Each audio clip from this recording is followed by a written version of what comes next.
Welcome back to Reading Bear. Today, we will take a look at some new revenge stories. And if you enjoyed my content, please don't forget to subscribe to my channel and post some bear emojis in the comments. Let's go! First one is titled, Texas Freeze Revenge. My wife and I moved into our first rent house in October of 2020. We've lived in many apartments but finally had the budget to afford to rent a house. We were excited as we have always had a problem with bad neighbors. Not for not trying, we have always tried to be polite and normally keep to ourselves. We met one of our next door neighbors a few days after moving in and at first she seemed pretty nice. She talked to us over the back fence on a semi-regular basis and my wife loved her dogs. The neighbor runs a foster home for dogs and my wife loves all animals. Now let's talk about these dogs for a second because they are a very big reason that led to the current and still ongoing revenge. These dogs can come and go as they please. They have a large doggy door that they have access to at any time. Sometimes though she will let them outside while she goes to run errands or goes to work and close the doggy door off while she is gone. One of these dogs in particular happens to be her personal dog. This is not a foster and because of that it will never go to another home. This dog, for no particular reason, will stare through the chain link fence at our window for literal hours on end and bark constantly. Normally at a rate of about 1 to 2 barks per second, presumably only taking a break to avoid hyperventilating. I spoke to neighbors about this dog and it did the same thing in the same spot before we moved here too.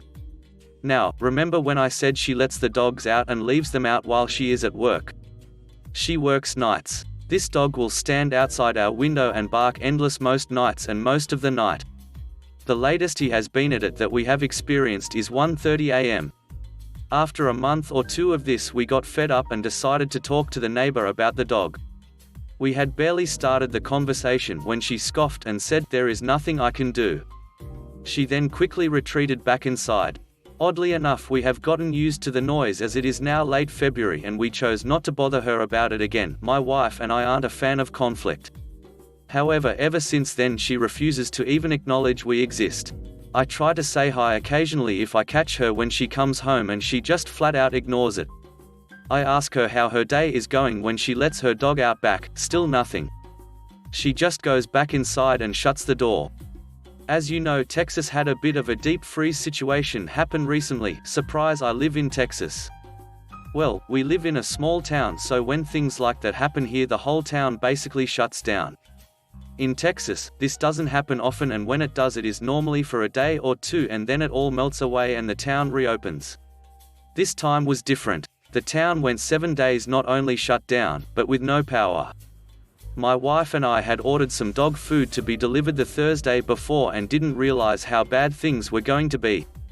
By Tuesday we were completely out of dog food and there was nowhere to go to buy any as all stores were closed. Then I thought of my neighbor. Surely she can look past our differences, whatever they are, and help out a neighbor in need during an emergency, right? I went over to her house with the intention of asking for a few days' worth of dog food. I was going to offer to pay for it and even had cash in my wallet to do so. I had just seen her outside an hour before and when I walked up to the door I could hear the TV going in the living room. I knocked on the door and the dogs started barking inside. The TV kept going and there was no response. I waited a reasonable amount of time so as not to be rude and then knocked again. This time the TV turned off and the dogs were once again barking. I heard her in a stern but hushed voice telling her dogs to quiet down. She peeked through the curtains where she thought I couldn't see her and after about 2 more knocks I gave up and left. After this I went to another neighbor who happily donated some dog food and even refused to let me pay for it. I was still pretty miffed about the whole ordeal but again I am not much for confrontation so I wasn't really planning on doing anything about it. That was until all the ice started to melt and I came to a startling realization and began to form my impromptu revenge. I remembered a conversation I had with her right after I moved here about how I am a contractor and do a lot of residential renovation in which she delightfully told me that she may have to get me to do some work on her house sometime because and I quote, "I don't really even know how to swing a hammer properly. I am sure there is a lot wrong with this house but I don't really know what I am looking for to find out what needs to be fixed. This is important because after all the snow and ice had melted away and things started to dry up, I noticed a significant but relatively unassuming volume of water flowing down her driveway from her garage. In this part of Texas and during the era the houses in this neighborhood were built, it is common for your water heater to be located in your garage. It was pretty apparent that a line going to or coming from her water heater had burst during the cold snap. Now she doesn't park in her garage and instead uses it for storage. The few times I have seen the garage door open, it has had boxes stacked floor to ceiling and wall to wall. There is no way she ever goes into her garage unless it is to get something, and if she did, she would open the garage door to do it. I decided that since I am not a fan of confrontation and she apparently didn't want to hear from me anyway, that it would be her desire for me not to mention it to her. It has been over a week since everything melted and the water is still flowing. It is roughly the volume of water that you would find coming out of your kitchen sink when you turn it about halfway on. I presume she doesn't know since she hasn't had the water turned off yet. There have been no contractors over there yet, and she has continued to go to and from work at night and stay inside most of the day. I would imagine she has quite a bit of sheetrock damage, potential rot and mold problems. Anything in the bottom layer of boxes on the garage floor is likely very ruined, and she is racking up one heck of a water bill. But you know, I don't feel inclined to tell her, and if she works up the courage to come over and ask for help when she realizes what is happening, I'll be sure to turn the TV down, wave from the window, and let her know there is nothing I can do. At least I have one considerate neighbor though. Next one is titled, "Won't Let Our Biggest Guy Pull In With His Truck. He'll Find a Way to Screw You Over." Not about me, but about a guy the first used to work with. He was a mountain of a guy, a huge Turk, and the kindest guy the first ever met. He'd do anything for people he liked. Nobody ever saw anybody get on this bad side until that fateful day. As it happens, he was also our delivery driver, and he spent most days on the road in his semi, leaving before dawn and returning quite late, if at all, that day. Our warehouse had a driveway large enough for him to pull the semi into, and load, unload.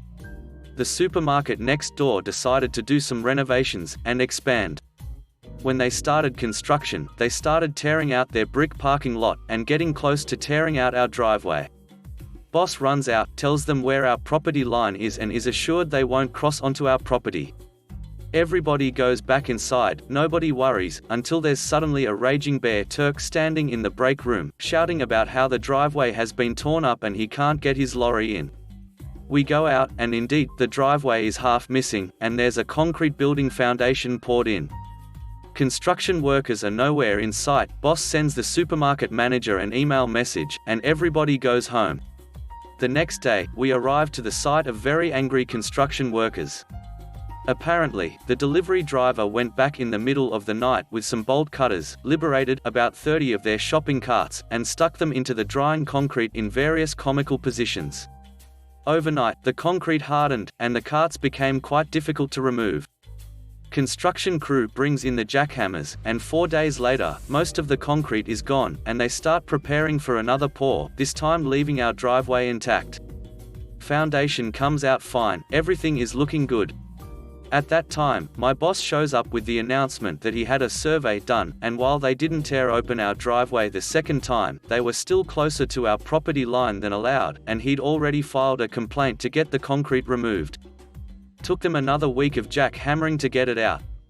Next one is titled, "Steal Needles from the Hospital.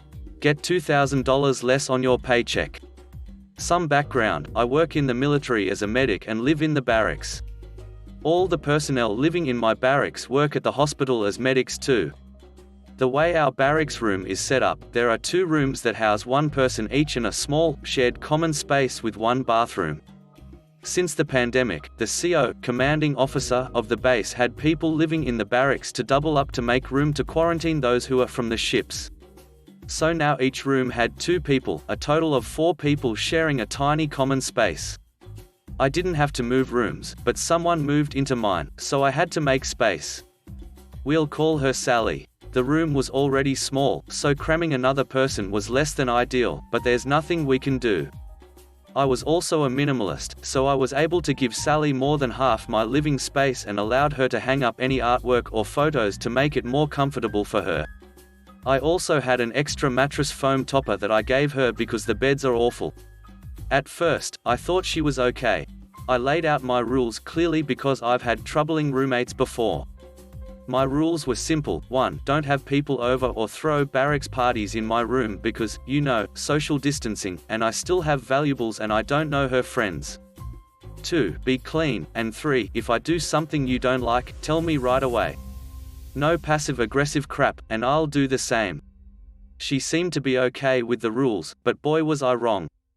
The hospital we worked at had each department manning be down 50%, so we didn't work every day, and Sally and I had different schedules. The nights before I work, she would go to some other person's room to party, not allowed but none of my business. But she would come home around midnight plastered drunk making a lot of noise and go into our fridge that was in our tiny room that she stuffed with alcohol way above the allowed amount and grab more alcohol while lighting up the whole room and clinking the bottles.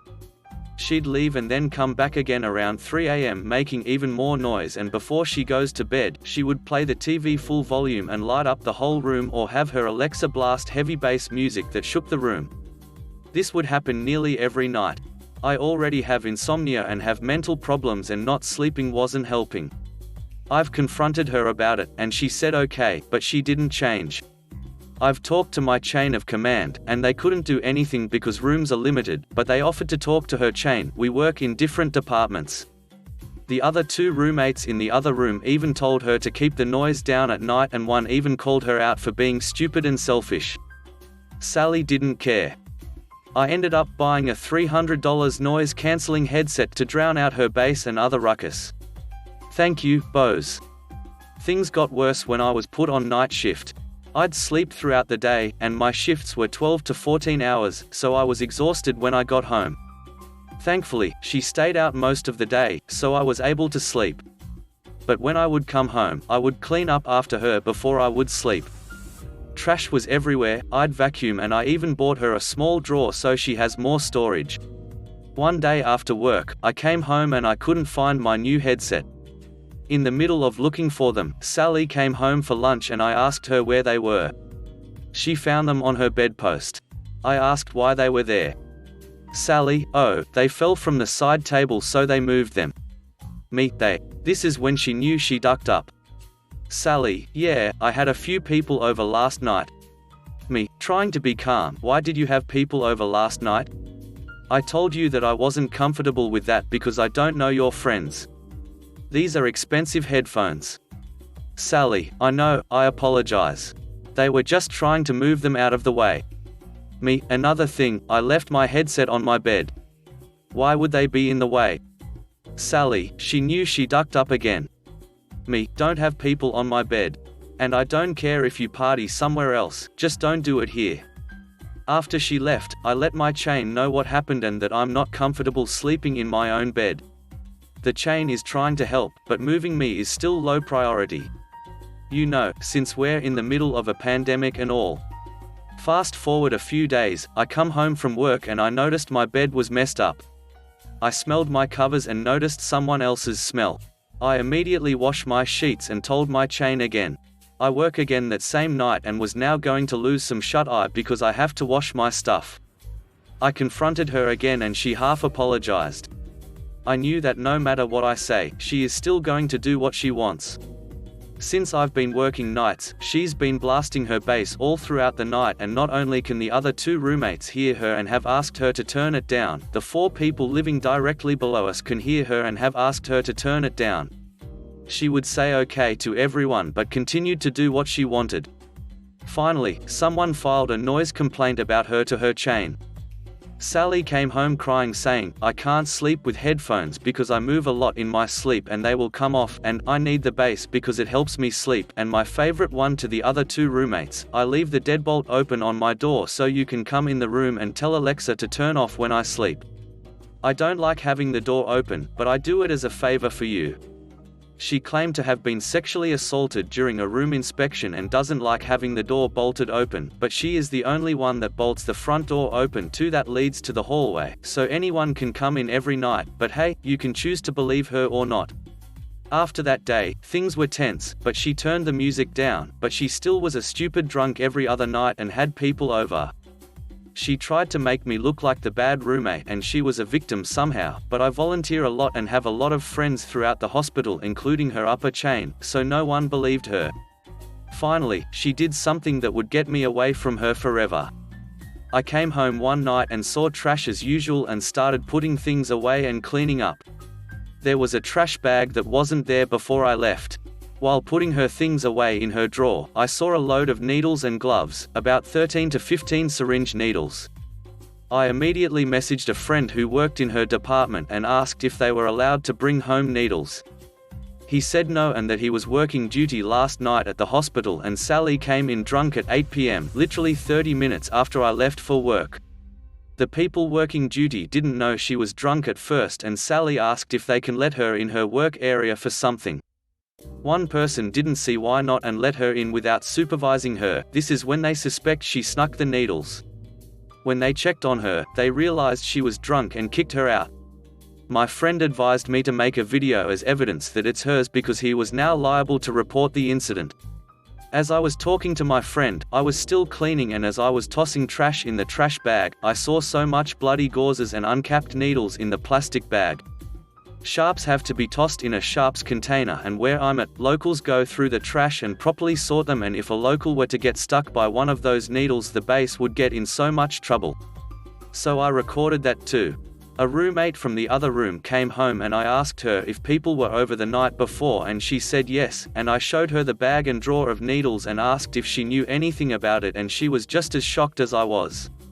The revenge. Finally, I sent everything to my chain and was interviewed by Sally's chain and told them everything and was moved out that day. The military police were called to my room to investigate. Unfortunately, Sally came home before them because someone warned her. She had the audacity to move the needles in the common area to try to blame another roommate, but my video evidence, the testimonies from myself, and the other roommate, and her history shut her down. When I moved out, I took everything, from the drawers I bought her, the hooks on the wall, my blackout curtains, my cleaning supplies, my extension cords, to the pins on the corkboard. Additionally, the CO put her on restriction for 30 days and she had no electronics and had extra duty and deducted 2 months of half pay which runs up to be $2,000. The best revenge is how she's now socially outcasted from all this. During the investigation, she threw so many people under the bus to try to save herself. She might have gotten more punishments, but that was all I heard. She already has a reputation for getting irresponsibly drunk, getting into fights, lying, and skipping out of work. I've talked to her chain and they've described her as selfish and a pathological liar and don't pity her. This event just showed everyone her true colors. Another ending. Because of my event, the hospital CO had to investigate what the base CO did and saw that the quarantine rooms were never used to their max occupancy, and the ships at this point had their own quarantine system. Everyone in the barracks was able to move back to their original rooms and no one has doubled up anymore. Also, I was never told what she used the needles for. She tested negative for drugs and there was no evidence of drug use in the room. Next one is titled, "Rip off patients and prescribe me without a session? I'll call insurance." Many years ago, my psychiatrist decided to retire and I had 60 days to find a new one to continue prescribing my PTSD meds. I found one that had immediate appointments and accepted my insurance. Great. I went to my first appointment, met the doc, and immediately felt that something was wrong. He refused to discuss my PTSD but had no problem writing my RX for my meds. I thought this was odd, but I knew discontinued meds would result in a hell that I was not willing to live in. My appointment lasted about 10 minutes. I figured that I'd continue to see this doc while I searched for someone who would treat and not just prescribe. The wait time for new patients in that area seemed to be about 4 months for other providers, so it was what it was. 6 weeks in, I lost my insurance. I needed my meds, so I became a cash pay patient. The fee was $90 for the session and I was told that there was also a charge for the RX to be written, which was $20. I was hesitant about the legality of this and made my concern known to the practice administration, who advised me that as there was no insurance contract as a cash patient, they were permitted to charge such a fee. By this time, my EOBS from my prior 6 sessions started to arrive in the mail.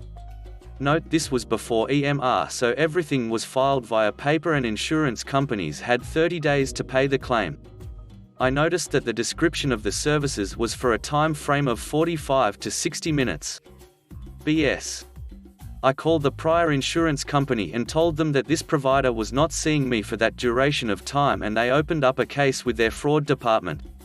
My understanding is that my file was reviewed along with the doc's schedule of appointments and other stuff, and it was concluded that this guy was basically running a pill mill, filing fraud claims, and ripping off his patients.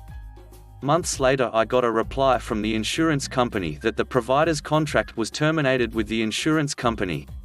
I found out later on that his license was suspended for other ethical violations, and shortly afterward he was arrested for pushing pills on the side. Last one is titled, "Weave in and out of traffic in your BMW?" Okay, we'll just cut it open. My auntie told me this story a while back. My aunt is a paramedic and used to drive an ambulance in England. One afternoon, she and her colleague were driving along a motorway in work time when she noticed a BMW weaving in and out of traffic, driving well over the speed limit. The driver was also braking in the fast lane in front of cars and generally being an all-rounder hole. Before too long, the driver, going around 80/90ths of a mile per hour, spun out and careered off the road into a ditch. Regardless of his aholery, they immediately headed to the scene to offer aid. Amazingly, the driver only suffered very minor injuries and was refusing to receive any medical aid. He needed to be somewhere. My auntie, however, wanted to make sure she did her job properly and refused to let the man leave or get out of the car. She told him to stay still and remain seated whilst they check for any neck or back injuries, which he clearly didn't have. Being the professional that she was and wanting to make absolutely sure that no further injury could arise, she called in the fire brigade to cut the man out of his car. And they ducking did. They cut the roof of this guy's BMW off to allow for easier access. To say he was upset was an understatement, but as she said to him, "It's better to be safe than sorry. Maybe he'll think about the consequences of driving like in a hole in future." Thanks for listening.